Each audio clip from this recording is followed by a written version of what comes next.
कल्याण मार्ग अध्याय 2 उपासना की नवीन शैली।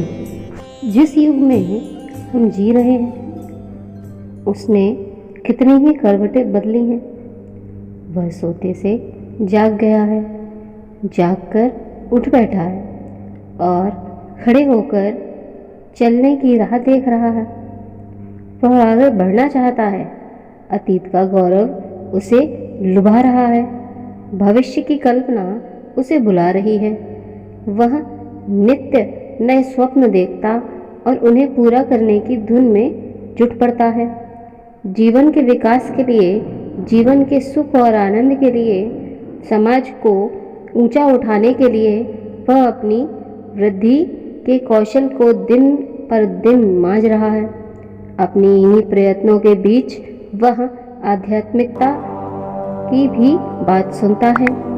ऐसा भी सुनता है कि उसके सारे पुरुषार्थ आध्यात्म ज्ञान के संतुलन के बिना कल्याणकारी ना होंगे। इसके लिए वह उपासना की ओर चलने की बात भी सोचता है, पर जैसा उसने सुन व पढ़ रखा है और जैसा उसने देखा है उसके आधार पर तो वह उपासना का मार्ग पकड़ने का साहस ही नहीं करता।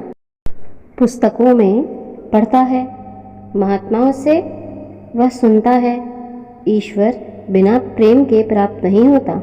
अंतःकरण शुद्ध किए बिना यथार्थ ज्ञान नहीं मिलता।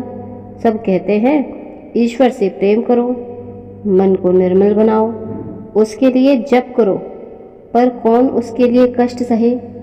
जब मन के लिए विज्ञान के इस आकर्षक युग में नित्य नए साधन उपलब्ध होते जा रहे हैं तो इनसे जुड़कर, इनसे मुड़कर अंतर्मुखी बनने की साधना कौन करे। चित्त को एकाग्र और निर्मल बनाने की साधना कौन करे। चित्त को एकाग्र और निर्मल बनाए कौन। वास्तविकता तो यह है कि हमारी जरा सी भी इच्छा उपास्य को खोजने की नहीं होती। उपासना की आवश्यकता समझते हुए भी हम उपासक बनना नहीं चाहते। भौतिकता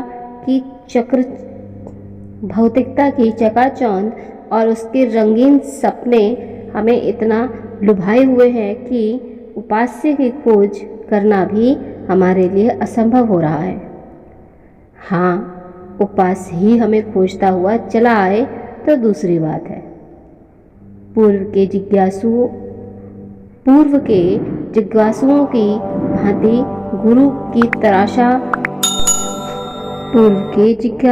भांति गुरु की तलाश में मारे मारे फिरना आज के मनुष्य को ग्राह्य नहीं। वास्तव में वह उसकी महत्वता समझता ही नहीं है। फिर परेशान हो तो किसके लिए। कुछ का तो यहाँ तक पतन हो चुका है कि उन्हें अच्छे बुरे का ज्ञान ही नहीं रहा है। उन्हें कभी अपने जीवन पर ग्लानि ही नहीं होती। फिर वह पतित पावन को क्यों ढूंढने जाएं। इस विचित्र मानसिक दशा को प्राप्त हमारा समाज वास्तव में अंधेरे में भटक सा रहा है। जरूरत इस बात की है कि अज्ञान में पड़े इन लोगों को कोई जाकर जगाए।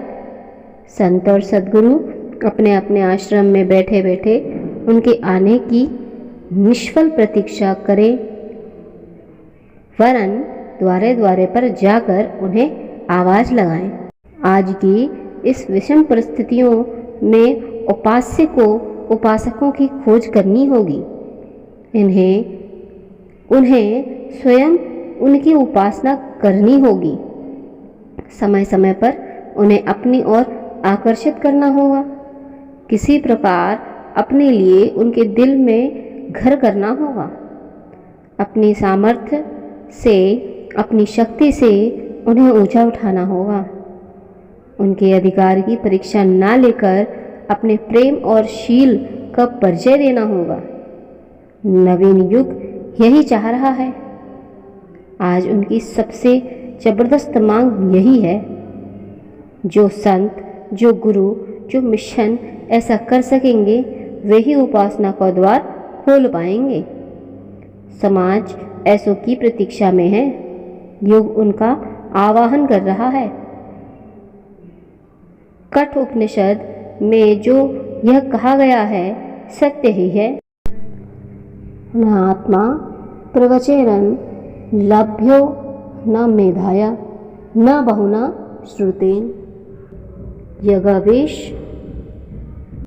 यगवेश भ्रूते तेन लभ्यस्तशेष आत्मया वृणते तूर्णश्याम। यह आत्मा न तो प्रवचन से, न बुद्धि से और न बहुत सुनने से ही प्राप्त हो सकता है, वरन जिसको यह स्वीकार कर लेता है उसके द्वारा ही प्राप्त किया जा सकता है, क्योंकि उसके समक्ष यह परमात्मा अपने यथार्थ स्वरूप को प्रकट कर देता है। यह जानी मानी बात है कि संत परमेश्वर के प्रकट रूप है। वे अपने आप को प्रकट करें तो परमेश्वर का कुछ भास हो सकता है। सच्चे संतों के मुख से परमेश्वर की वाणी सुनाई देती है। उनके व्यवहार से उसका प्यार नजर आता है। उनके ज्ञान से सच्चा ज्ञान होता है। सच्चे संत मिल जाएं तो उपासना सिद्ध हो जाती है। योगेश्चित वृत्ति निरोध। योग दर्शन के अनुसार चित्त की वृत्तियों का निरोध ही भगवान का मिलन है। पर चित्त की वृत्तियों का निरोध हो जाना कोई खेल नहीं है।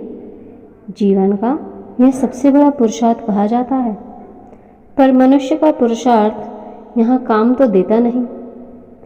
राजरानी मीरा को, अंधे सूर को,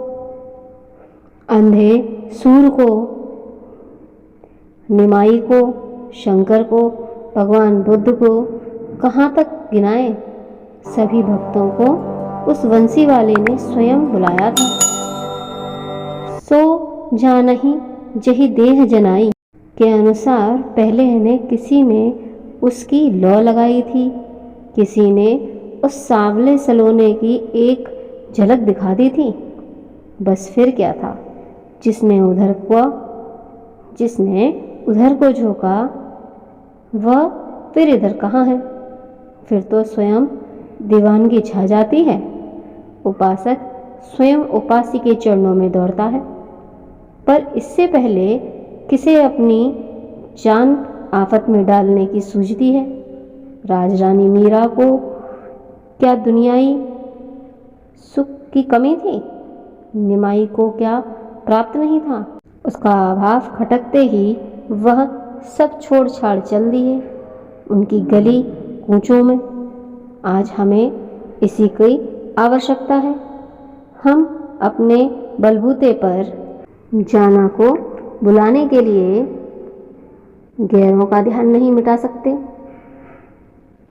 अष्टांग योग की साधना नहीं कर सकते जब तक तीर्थ भी हमारे मान के नहीं। हमें तो कोई समर्थ अपनी शक्ति से ऐसा बना दे कि स्वयं हम उसकी उपासना करने लग जाएं। किसी फारसी के कवि ने क्या अच्छा कहा है, ख्याल से मेरा हृदयकांच ऐसा भर गया है कि मेरे मन से अपने आप का ख्याल ही खो गया। सच्ची बात तो यही है, खुद ही अपने आप नहीं निकलती। खुदा के पाने से ही दूर होती है। कोई शक्तिशाली गुरु उस परमेश्वर का ख्याल हमारे अंदर बैठा दे तो सारी साधना पूरी हो जाए। फिर उससे मिलने का शौक बढ़ता ही जाएगा और उपासना का लक्ष्य पूरा हो जाएगा। इसी नवीन शैली की हमें आवश्यकता है। हमारे यहाँ इसी जीवन शैली पर काम हो रहा है। परम पूज्य गुरुदेव ने अपार दया करके इस शैली को जन्म दिया है। हम साधक से कोई जप तप नहीं कराते, न उससे कोई कठिन क्रिया ही करने को कहते हैं। भगवान ने जिस दशा में उसे रखा है, जो ड्यूटी उसके सुपुर्द की है, उसे करते हुए जीवन को आराम से व्यतीत करते हुए उसे केवल 15-20 मिनट के लिए सुबह शाम सत का संग करने के लिए कहते हैं। इस क्रिया में अभ्यासी के पुरुषार्थ के साथ करवाने वाले की शक्ति भी सहायता करती है। गुरु निज शक्ति से साधक को ऊपर उठाता हुआ ले चलता है, मार्ग के विघ्नों को दूर करता हुआ उसके अंतःकरण को निर्मल और एकाग्र करता हुआ एक दिन उसे प्रभु के द्वार पर पहुंचा ही देता है। इस नवीन शैली में साधक को केवल गुरु से संबंध करने की आवश्यकता होती है। यह संबंध पहले प्रत्यक्ष बाद में विचार से भी हो सकता है।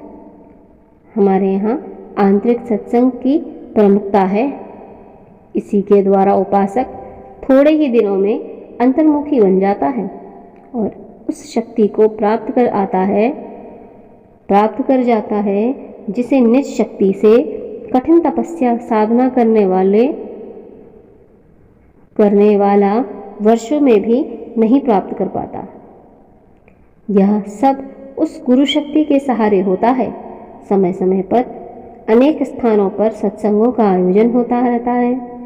भारत के लगभग सभी स्थानों में यह आवाज़ पहुंच चुकी है। पूज्य गुरुदेव परम संत श्री डॉक्टर कुछ सहाय जी के प्रसाद से यह ऐसी सुगम साधना इस युग को प्राप्त हुई है कि कुछ बाधा ही नहीं दिखाई देती। आप सबको इस शैली से लाभ उठाना चाहिए।